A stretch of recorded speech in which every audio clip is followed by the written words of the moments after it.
చాలా మంది వచ్చినారు, ఫోటోలు తీసుకుని వెళ్ళుకొని రన్ అయిపోయి ఇంకేట్ లేదు. బోల్డ్ అలాంటివన్నీ అయిపోయినాయి, అన్ని మరుగుడు పడిపోయినాయి కూడా. తెలియదండి నాకు. అయితే 2 ఇల్లు అవతల దగ్గర రహమాన్ కడుతున్నాడు. 2 కలిసి ఉంటాయి.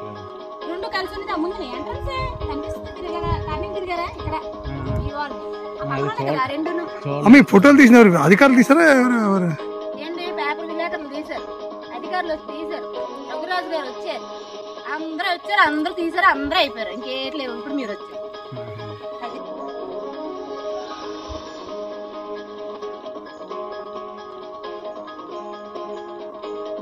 నమస్తే, వెల్కమ్ టు టీ మీడియా. అదొక నిరుపేదల కాలనీ, అదే జగనన్న కాలనీ.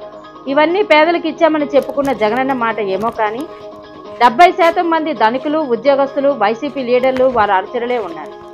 ఈ నిరుపేదల కాలనీలో ఎక్కువ శాతం డూప్లెక్స్లు, షాపింగ్లు, డబుల్ బెడ్రూమ్లు ఇల్లు ఉన్నాయి.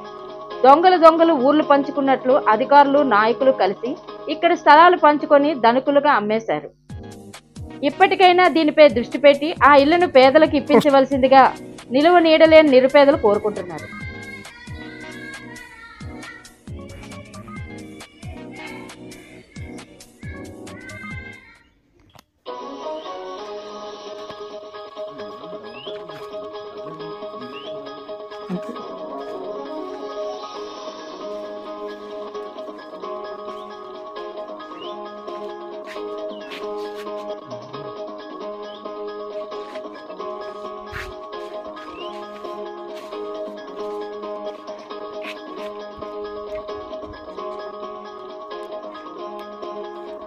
డబుల్ బెడ్రూమ్, హాలు, కిచెను,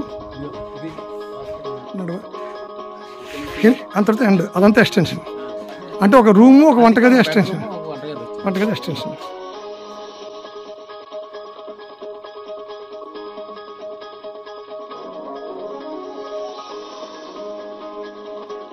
అదొక నిరుపేదల కాలనీ, అదే జగనన్న కాలనీ.